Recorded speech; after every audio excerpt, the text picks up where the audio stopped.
Shalom jemaat Tuhan yang dikasihi Tuhan. Apa kabar kita hari ini? Semoga kita terus di dalam penyertaan dan kebaikan Tuhan. Dan ya, kita sangat bersyukur oleh karena kemurahan Tuhan yang tidak pernah putus dan berlangsung di dalam kehidupan kita. Sehingga kita diberi kesempatan untuk bersama-sama di dalam ibadah kita hari ini. Jadi saudara yang terkasih di dalam Tuhan, kita akan belajar daripada bahagian firman Tuhan yang terambil di dalam 1 Korintus pasal 7 ayat 25 sampai 40. Bahagian ini adalah kelanjutan daripada khotbah kita yang minggu lepas. Kalau kita ada minggu lepas, kita belajar daripada bahagian ini juga.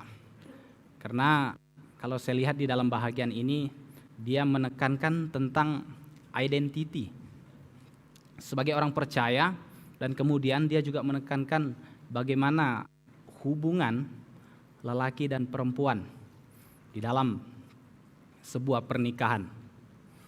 Jadi saudara yang terkasih di dalam Tuhan, saya mengambil topik atau tema dari bahagian ini adalah tetaplah hidup dalam keadaan seperti waktu dipanggil Allah. Jadi saudara yang terkasih di dalam Tuhan Yesus, mari kita melihat firman Tuhan ini. 1 Korintus pasal 7 ayat 25 sampai 40.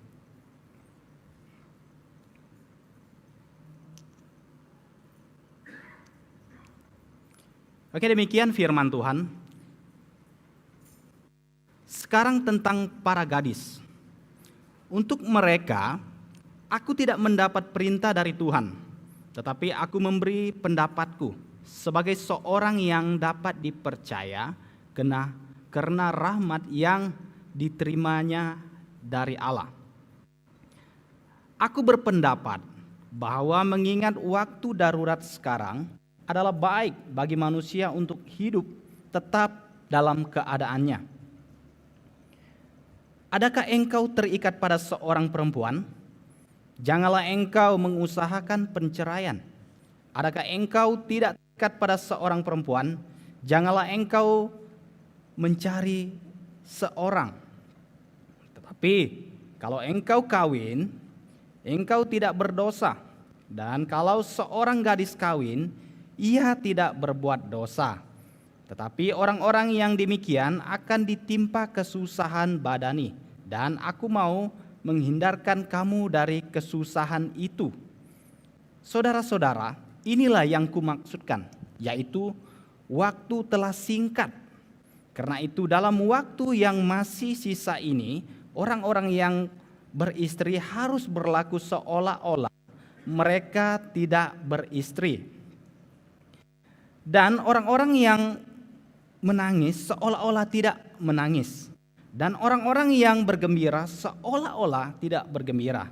Dan orang-orang yang membeli seolah-olah tidak membeli apa yang mereka beli. Pendeknya orang-orang yang mempergunakan barang-barang duniawi seolah-olah sama sekali tidak mempergunakannya. Sebab dunia seperti yang kita kenal sekarang akan berlalu. Aku ingin supaya kamu hidup tanpa kekhawatiran. Orang yang tidak beristri memusatkan perhatiannya pada perkara Tuhan, bagaimana Tuhan berkenan kepadanya. Orang yang beristri memusatkan perhatiannya pada perkara duniawi, bagaimana ia dapat menyenangkan istrinya. Dan dengan demikian perhatiannya terbagi-bagi. Perempuan yang tidak bersuami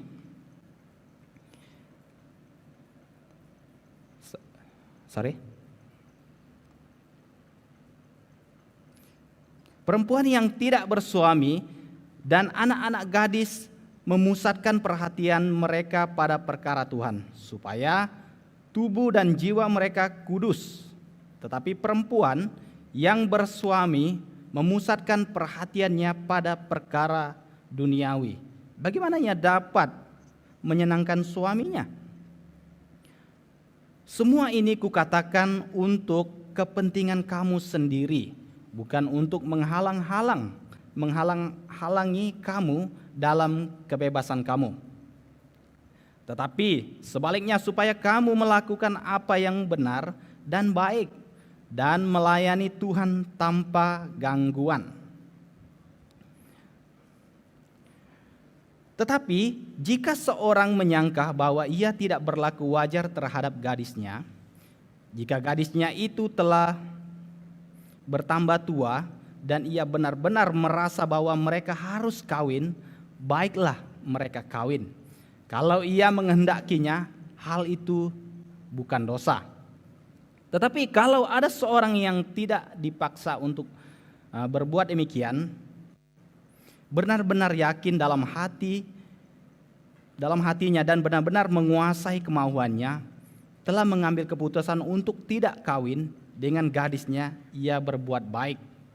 Jadi orang yang kawin dengan gadisnya berbuat baik, dan orang yang tidak kawin dengan gadisnya berbuat lebih baik. Istri terikat selama suaminya hidup. Kalau suaminya telah meninggal, ia bebas untuk kawin dengan siapa saja yang dikehendakinya, asal orang itu adalah seorang yang percaya. Tetapi menurut pendapatku, ia lebih bahagia kalau ia tetap tinggal dalam keadaannya. Dan aku berpendapat, ini kata Paulus, bahwa aku juga mempunyai Roh Allah. Jadi saudara-saudari yang terkasih di dalam Tuhan, bahagian ini adalah jawaban daripada Paulus kepada jemaat yang ada di Korintus. Jadi Paulus memberi pendapat untuk menjawab soalan-soalan yang datang kepada Paulus. Karena di dalam jemaat itu banyak persoalan yang timbul. Dan ada beberapa soalan yang menjadi pertanyaan dan soalan bagi orang-orang di Korintus pada ketika itu. Dan bolehkah kami bercerai, kata mereka, kalau suami atau istri bukan orang yang beriman? Bolehkah? Jadi Paulus di sini hanya memberi pendapatnya kepada orang-orang yang ada di Korintus. Dan apa yang Paulus kata di situ adalah, baiklah, tiap orang tetap dalam keadaannya seperti waktu ia dipanggil Allah. Itu kata Paulus.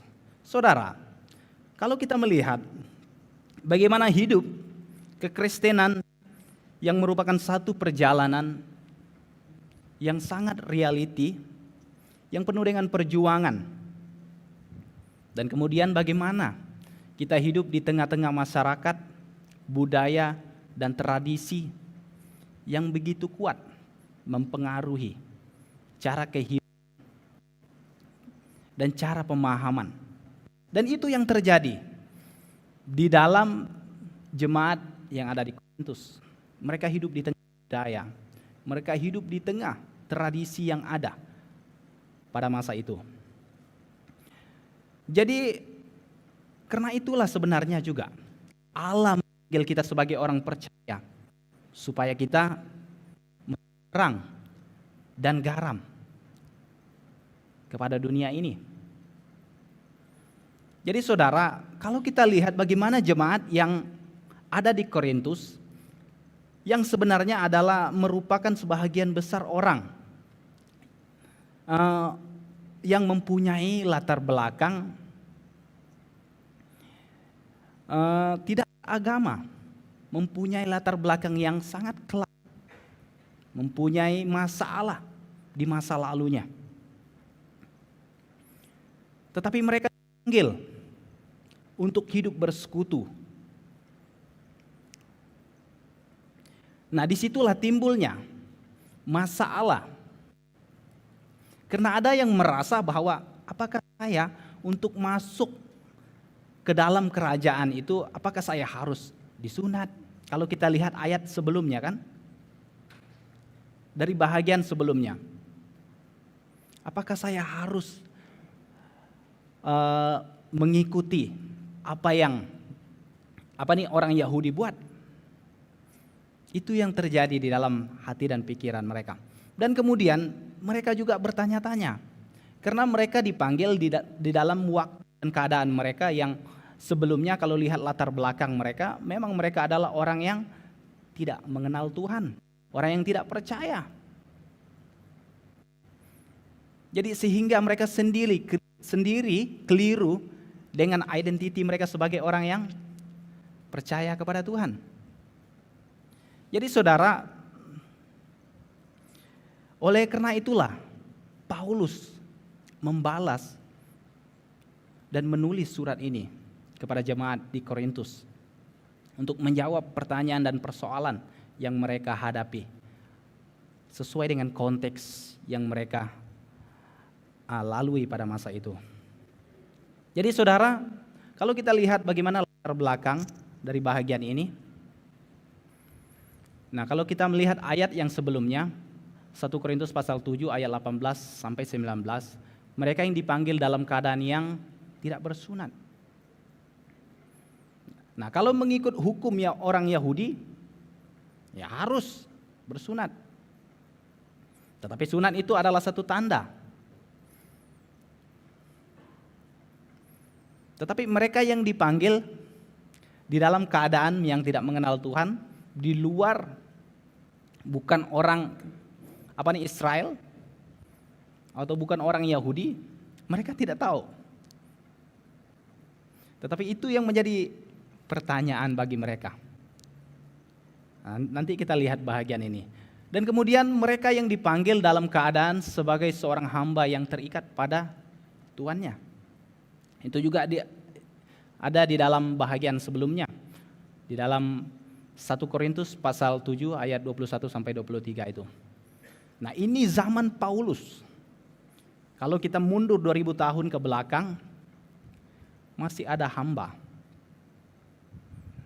Bagaimana kehidupan budaya yang terjadi di situ itu sangat berbeza dengan keadaan yang kita hadapi pada hari ini. Jadi untuk memahami dan meneliti kebenaran Tuhan ini, ya kita perlu menggali dan memahaminya dengan baik, dengan teliti. Karena kita tidak hanya belajar untuk memahami kalimat yang ada, tetapi kita juga harus belajar memahami kondisi, keadaan, zaman, cara hidup budaya pada ketika itu. Nah, kalau kita mau berbicara tentang budaya kita pada hari ini pun tidak sama dengan budaya orang yang ada di barat, kan? Jadi untuk memahami konteks ini kita sangat memerlukan untuk mengerti budaya orang-orang yang ada di situ. Jadi saudara yang terkasih di dalam Tuhan, yang seterusnya adalah mereka yang dipanggil dalam keadaan yang terikat dengan pasangan yang tidak seiman. Jadi karena mereka merasa bahwa pasangan mereka, ada sebahagian sebenarnya di dalam jemaat itu yang percaya Tuhan, tetapi istri atau suaminya belum menerima Tuhan. Jadi kemudian mereka memberi alasan ini supaya dapat bercerai, karena dia tidak seiman. Nah, seperti itu.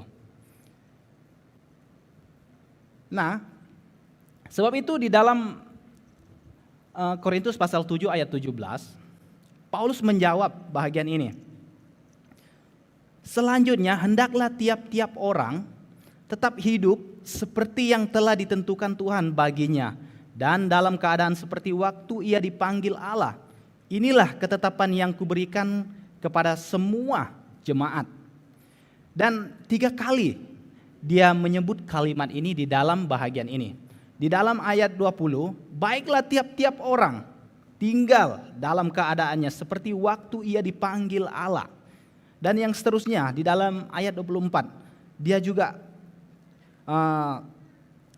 berbicara dengan kalimat yang mirip dengan kalimat yang pertama itu. Saudara-saudara, hendaklah tiap-tiap orang tinggal di hadapan Allah dalam keadaan seperti pada waktu ia dipanggil. Jadi kalau kita melihat dan menangkapi apa yang dimaksudkan oleh Paulus dalam bahagian ini adalah tujuannya adalah agar mereka dapat memfokuskan diri mereka kepada Kristus, bukan hal-hal lahiriah yang bersifat jasmania atau hal-hal yang tidak kekal. Jadi itulah saran dan jawaban Paulus kepada jemaat yang ada di Korintus pada ketika itu. Nah, saudara, kalau kita mau mengaplikasikan keadaan ini dalam kehidupan kita sebagai orang percaya yang dipanggil Allah, tetapi kalau kita melihat bagaimana latar belakang kita sebelumnya, sebelum kita menerima Tuhan, saya percaya tidak ada seorang yang lahir tidak pernah melakukan kesalahan. Pasti ada. Nah, setiap masa lalu, ya, dia punya cerita sendiri. Ada pernah gagal, pernah melakukan hal-hal yang tidak berkenan kepada Tuhan, berbuat dosa, iya. Tetapi untuk masuk dalam kerajaan surga,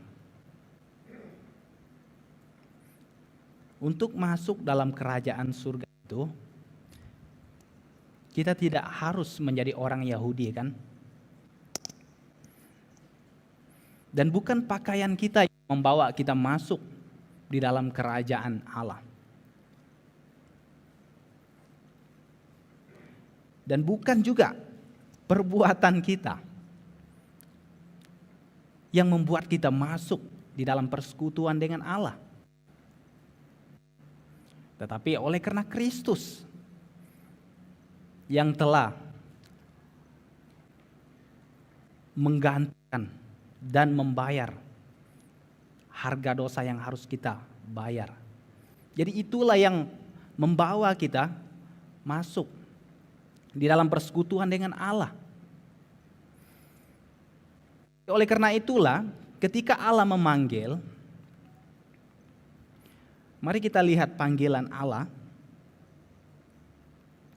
Nah, saudara, panggilan Tuhan adalah universal, umum, berlaku untuk semua orang atau untuk seluruh dunia ini. Itu adalah panggilan.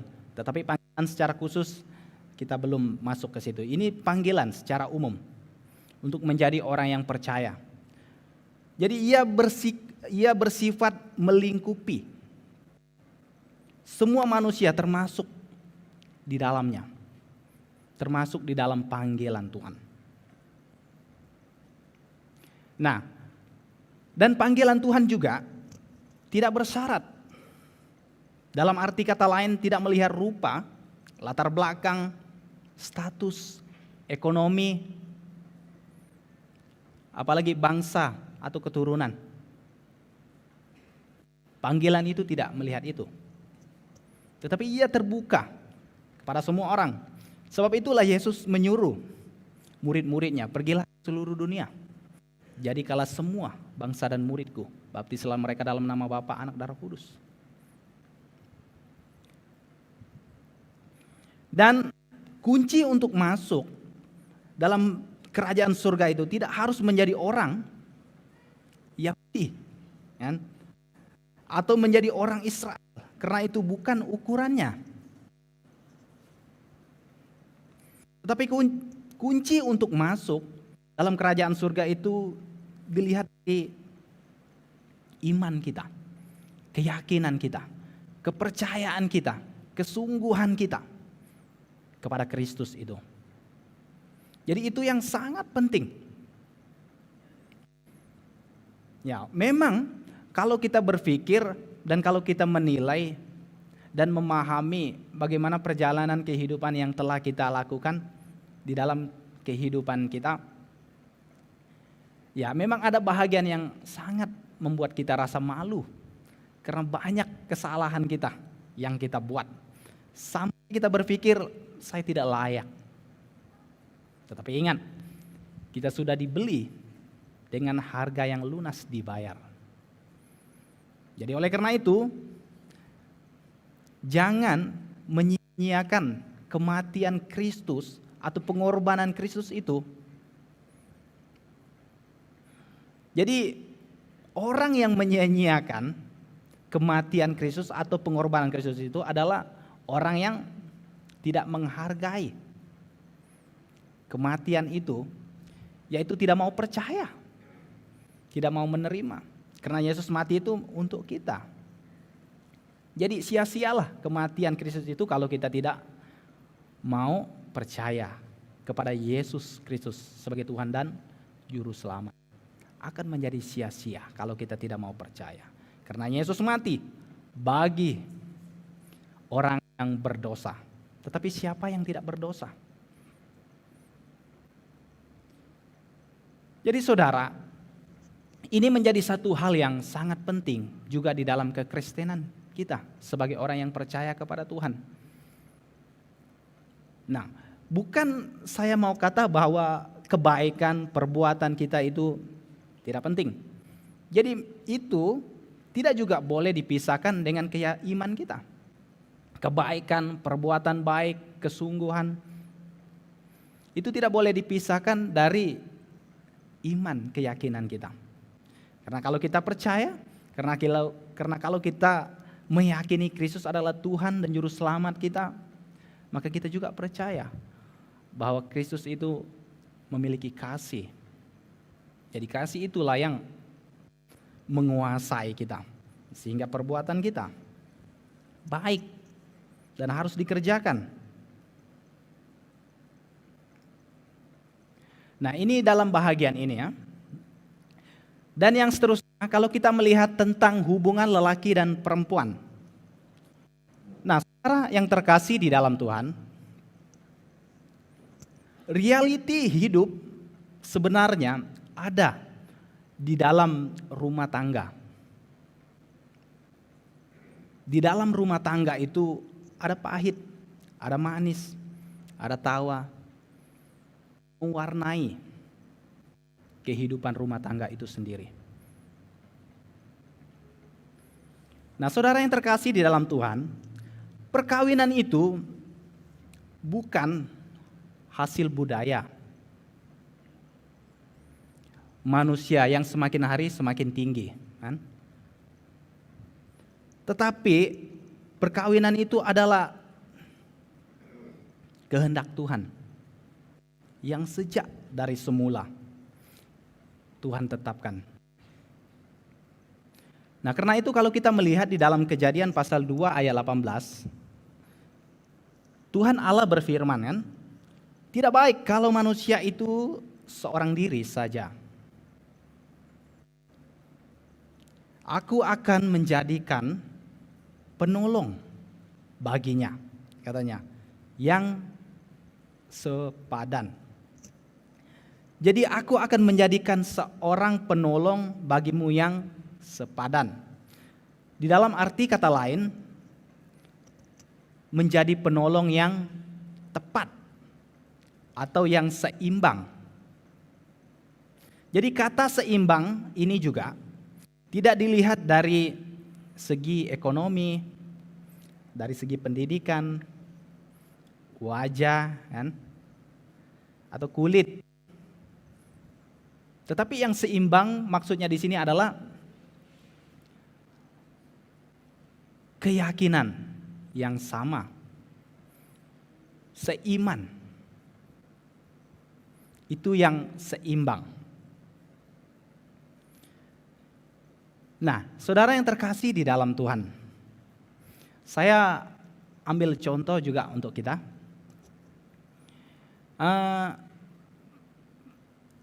Selalu hubungan lelaki dan perempuan itu digambarkan seperti sepasang kasut, kan? Ada kiri, ada sebelah kanan, tetapi sepasang, ya kan? Jadi kalau sepasang kasut itu sebelah kiri semua, maka akan menjadi lain. Lelaki atau perempuan itu hanya menurut kata lelaki itu. Tetapi kalau dia sebelah kiri atau kanan, sama-sama sebelah kiri atau kanan, dia tidak seimbang, kan? Dan kalau kita pakai kasut kita semua sebelah kiri, itu memang tidak akan rasa selesa. Betulkah? Ya, tetapi dia sepasang.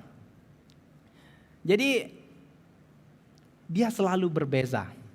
Selalu ada kiri, selalu ada kanan. Tetapi menjadi satu pasang.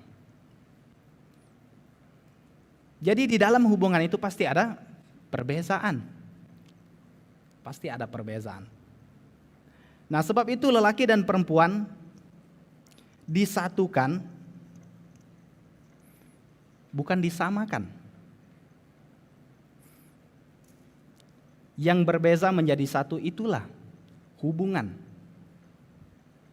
Seperti sepasang kasut yang saling melengkapi, kan? Saling mengisi, saling menguatkan. Dan ada perbezaan supaya saling mengisi dan melengkapi. Dan bagaimana lelaki sebagai perempuan bagaimana lelaki sebagai pemimpin di atas, bukan karena dia lebih tinggi. Itu juga yang perlu kita pahami. Demikian juga perempuan sebagai penolong di bawah, bukan karena lebih rendah, tetapi fungsinya yang membezakan. Di atas karena memang dia di atas, di bawah karena dia memang di bawah. Tetapi kadang-kadang di dalam rumah tangga, di dalam sebuah hubungan, selalu ada ketidakpahaman, selalu ada pertengkaran, sehingga ada perceraian. Dan ini juga terjadi di dalam kalangan jemaat yang ada di Korintus. Jadi mereka berusaha mencari cara untuk jalan perceraian. Jadi oleh karena itu saudara, memang perlu kita memahami hal ini dengan baik. Karena kita selalu berbeza, tetapi disatukan. Jadi itulah keunikan pasangan. Dan itu selalu bersifat kekal. Keunikan, perbezaan itu selalu bersifat kekal.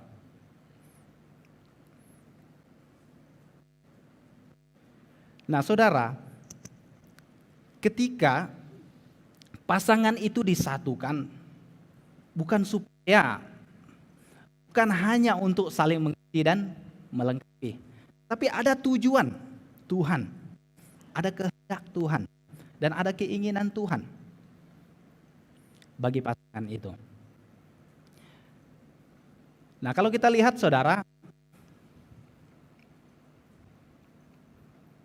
tentang perkawinan.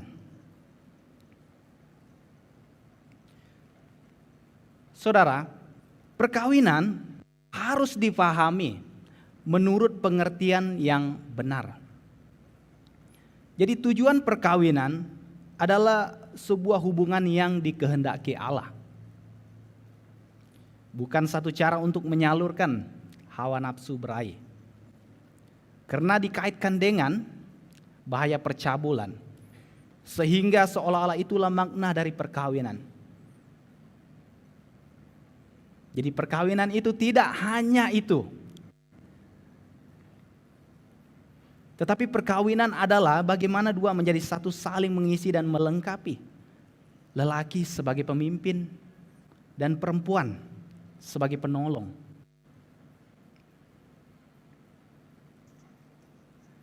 Nah, kalau kita mengambil contoh lagi daripada bangunan dan ada dasar. Kalau kita lihat bangunan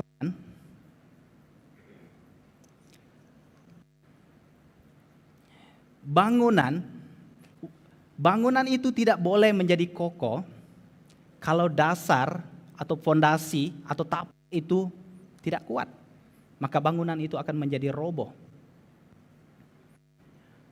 Nah, tidak ada guna juga kalau tapak itu atau fondasi itu kuat, tetapi rumah itu, bangunan itu tidak cantik. Siapa yang mau melihat? Tidak juga ada guna. Tetapi dia akan menjadi berguna kalau bangunan itu kuat dan fondasi atau tapak itu kuat. Nah, bangunan adalah gambaran daripada lelaki yang sebagai pemimpin di atas. Tetapi bukan karena dia lebih tinggi, karena memang dia ada di atas sana. Perempuan adalah penolong di bawah sebagai tapak. Tapi bukan karena dia lebih rendah, tetapi karena memang dia ada di bawah sana.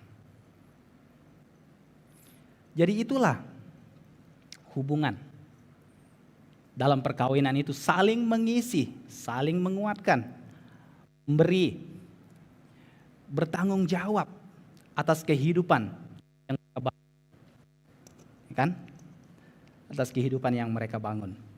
Jadi itu juga sangat perlu dipahami di dalam hidup sebagai pasang, sebagai keluarga Allah di dalam perkawinan yang kudus. Jadi perkawinan adalah sebuah ikatan yang tidak dapat diputuskan kecuali kematian. Karena apa yang dipersatukan Allah tidak boleh dipisahkan oleh manusia. Jadi ini yang Paulus pegang di dalam prinsipnya. Nah, kalau kita mau melihat dan belajar daripada masalah yang terjadi di dalam Korintus itu. Mungkin sebahagian yang sudah kita lihat sebentar tadi adalah sebahagian daripada kehidupan yang mereka lalui juga. Nah, selebih daripada itu ada yang memang yang sudah menjadi percaya dan sementara istri atau suaminya belum menerima Tuhan.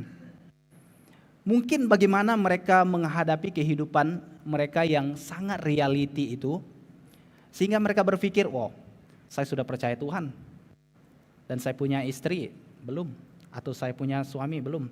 Sehingga mereka berpikir, bolehlah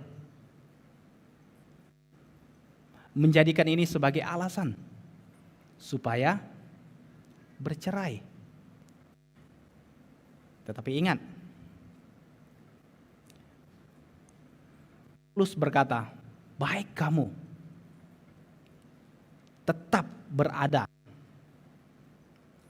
seperti pada waktu kamu dipanggil Allah. Jadi Paulus di sini menyarankan supaya jangan ada penceraian. Tetapi kalau membujang, itu juga tidak dosa. Kalau kita tidak dipanggil untuk berbujang, jangan pula kita mau berbujang. Kan?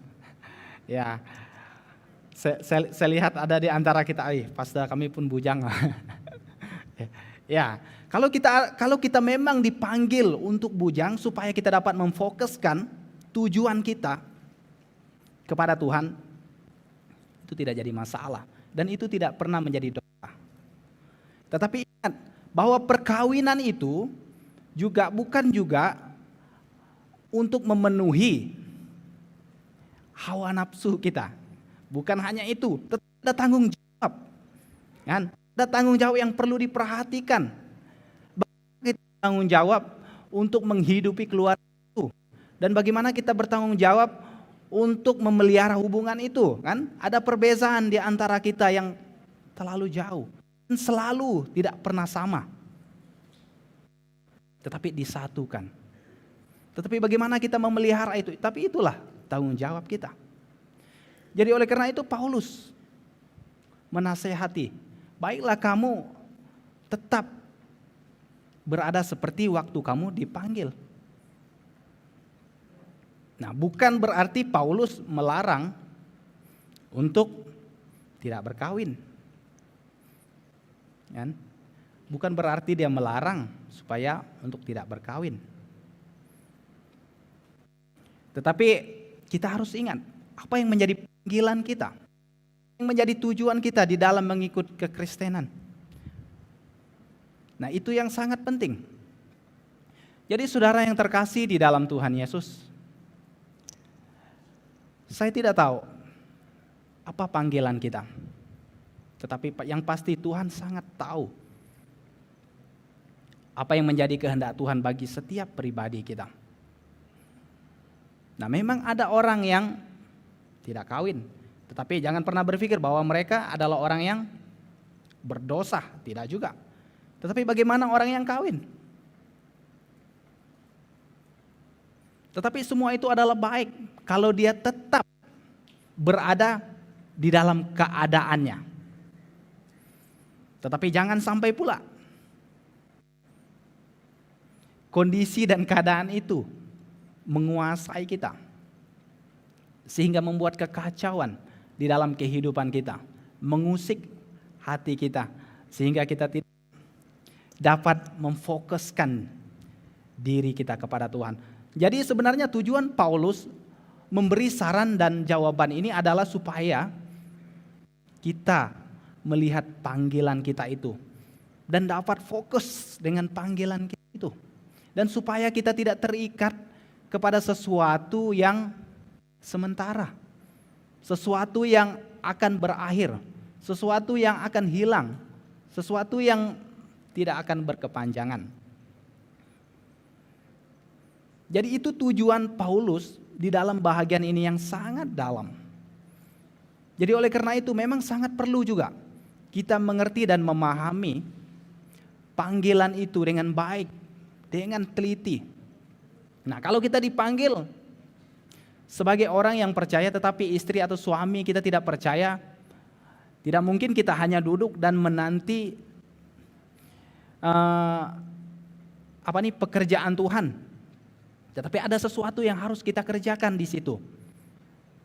Kita harus menjadi teladan dan kita harus menyampaikan sesuatu yang baik dan memberi nasihat kepada istri atau suami kita supaya mereka menerima Tuhan.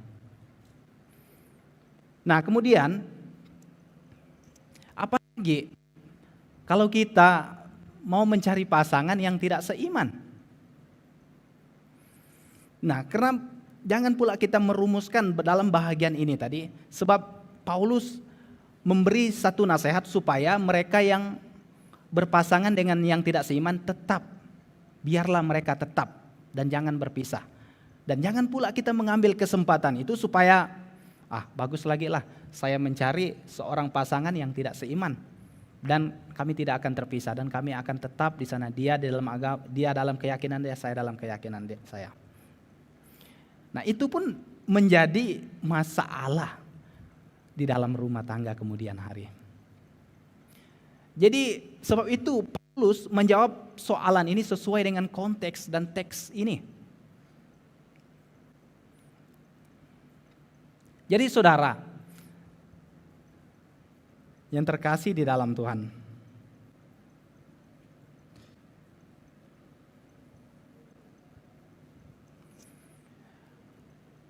apa yang menjadi panggilan kita di dalam kekristenan ini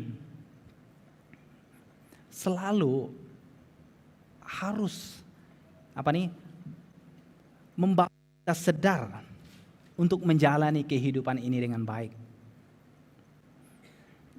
Ya, kalau kita melihat kembali sebab bahagian ini, bahagian bagaimana jemaat yang ada di Korintus ini itu sebenarnya sangat mirip dengan keadaan kehidupan kita pada hari ini, walaupun beberapa puluh tahun yang lalu sudah.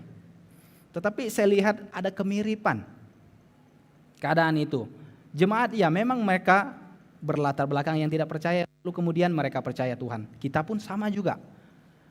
Dan mereka hidup di tengah-tengah budaya, tradisi yang sangat kuat, pengaruh dunia yang begitu kuat di situ.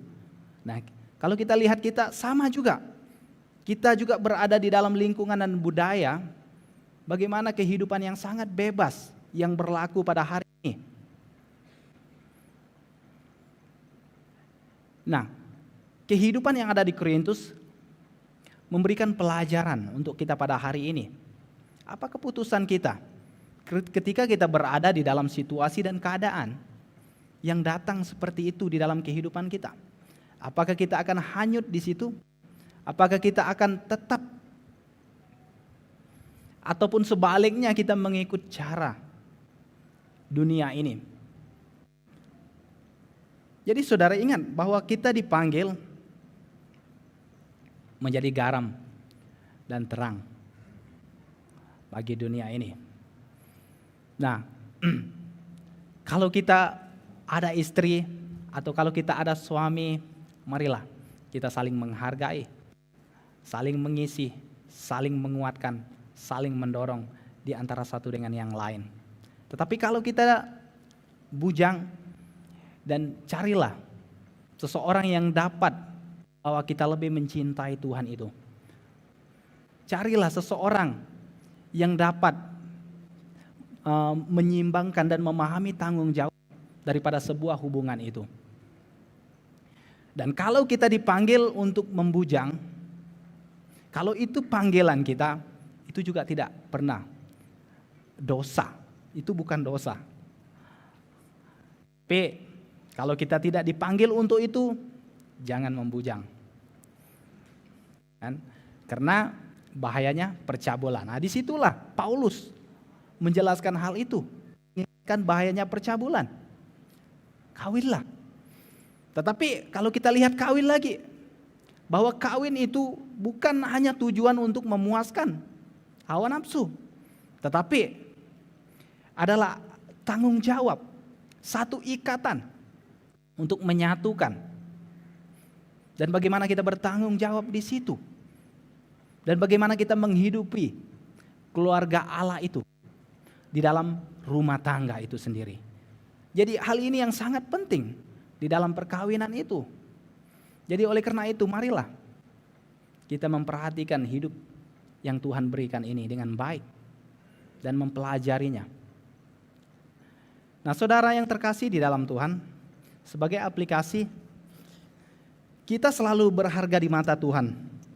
Walaupun terkadang kita berpikir dan merasa tidak berharga karena mempunyai latar belakang yang kurang baik, memiliki status kehidupan yang kelam, memiliki masa lalu yang gelap, tidak berpendidikan, keterikatan, kegagalan, dan tidak berguna sehingga kita merasa tidak layak. Ingat kembali bahwa kita telah dibeli dengan harga yang telah lunas dibayar. Karena itu berlarilah kepada tujuan untuk memperoleh hadiah, yaitu panggilan surgawi dari Allah dalam Kristus Yesus.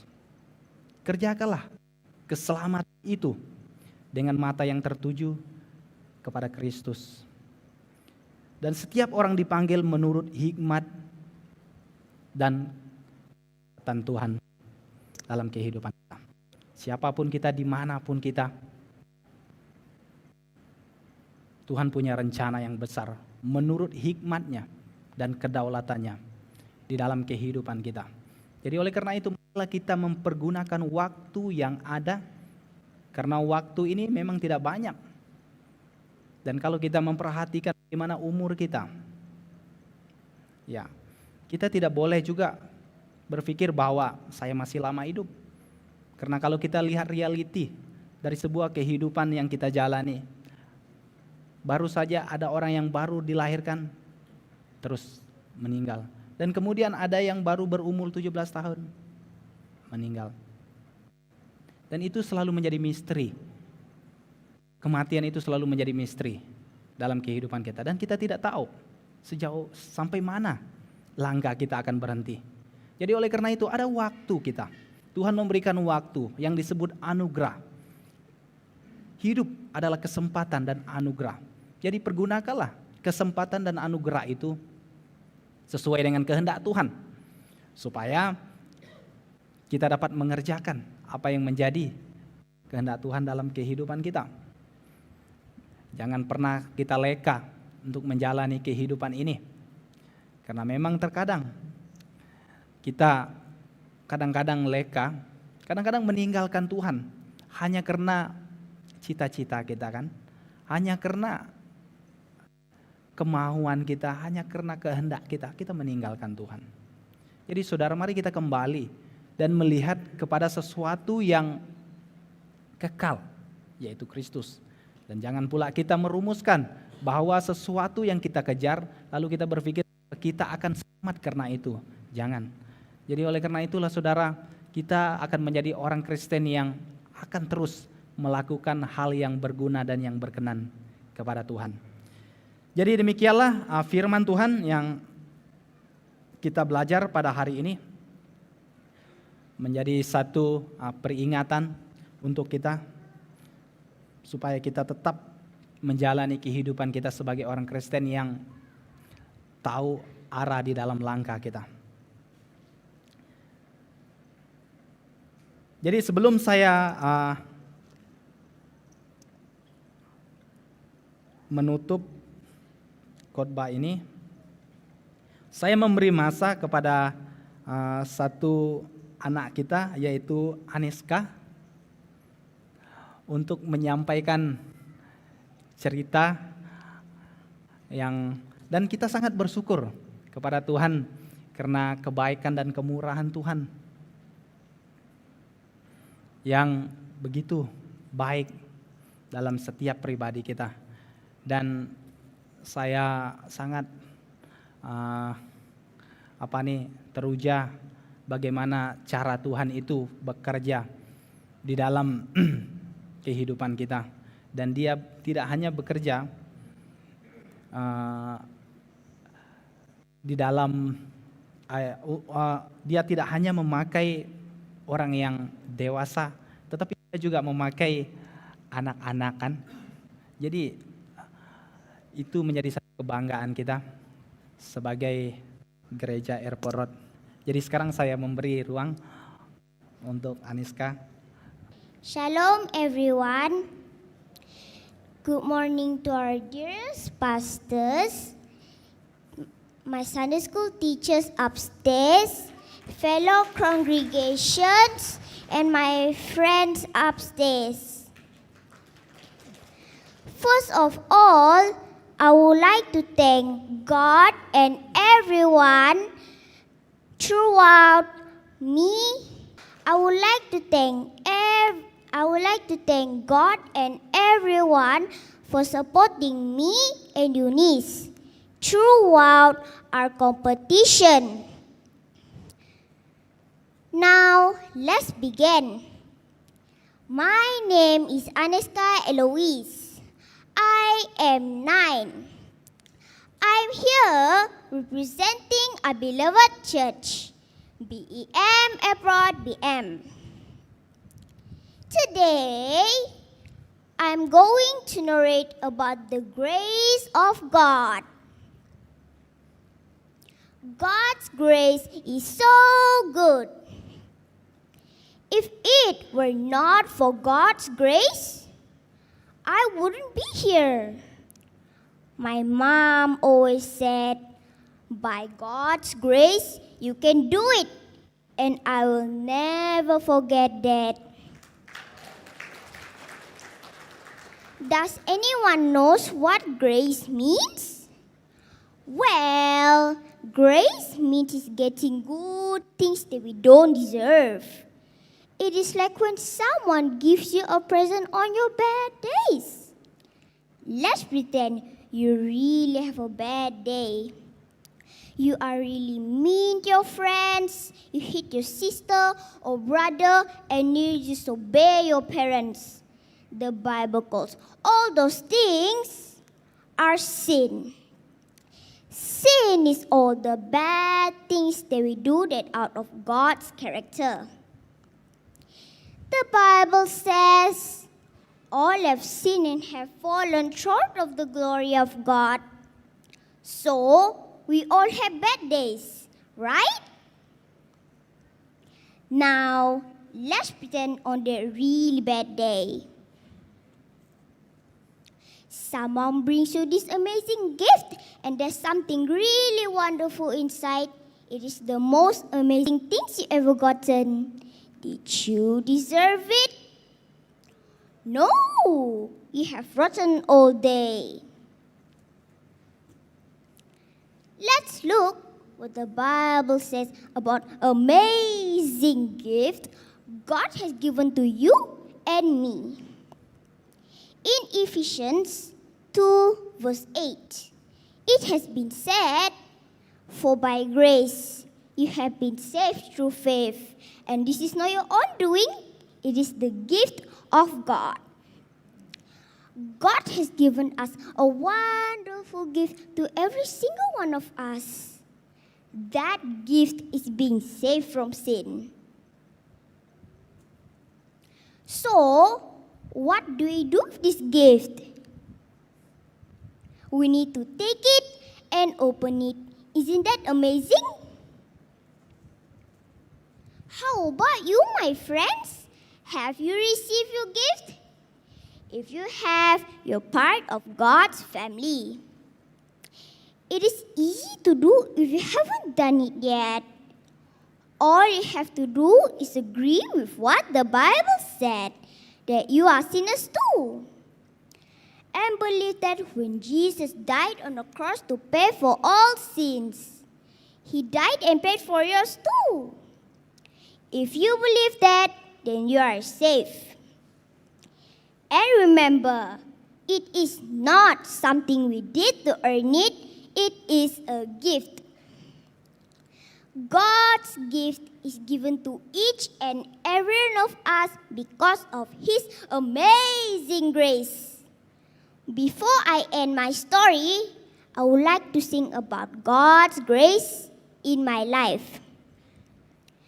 Aku ada saat ini, semuanya karena kasih-Mu. Aku hidup hari ini, semua berkat kemurahan-Mu.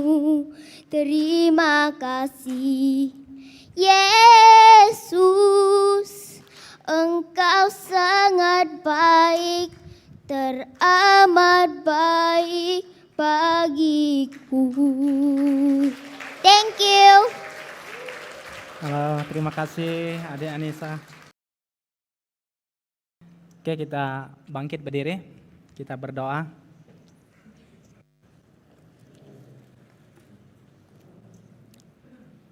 Nanti saya pimpin kita dalam.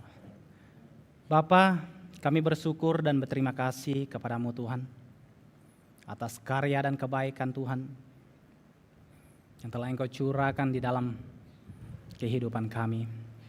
Ada banyak hal yang baik yang Tuhan berikan dalam kehidupan kami, yang kami perolehi daripada Tuhan.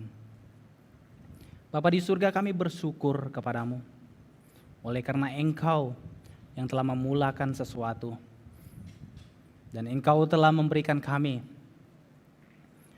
sebuah kesempatan dan anugerah. Dan ketika kami dapat melayani-Mu, memuji-Mu, menyembah-Mu, itu juga karena kekuatan yang datang daripada Tuhan. Dan ketika kami dapat menjadi orang yang percaya kepadamu, bersekutu, itu juga adalah pekerjaan Roh-Mu Tuhan. Jadi Tuhan, tidak ada yang kami punya yang tidak kami terima daripada Tuhan. Hidup kami, nafas kami, dan semua yang kami miliki, kami percaya bahwa itu datang daripada Tuhan. Dan Tuhan Yesus, kami ingin mempersembahkan hidup kami kepadamu sebagai satu persembahan yang hidup, yang berkenan kepada Tuhan. Dan kami melihat Tuhan, bagaimana kebaikan-Mu mengingatkan kami dan memakai orang-orang yang ada di sekitar kami untuk membawa kami kembali kepada persekutuan di dalam Tuhan. Bapa, pada hari ini Tuhan, kami mengingat bahwa segala sesuatu yang baik yang datang daripada Tuhan membuat kehidupan kami ini berarti dan bermakna di hadapan-Mu. Bapa, kami berdoa supaya Engkau memberkati anak-anak kami, adik-adik kami yang ada di dalam khususnya gereja Airport Road ini.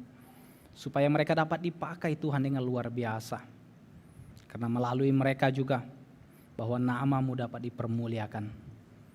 Bapa di surga, kami berdoa supaya mereka, anak-anak kami ini, menjadi anak yang takut akan Tuhan.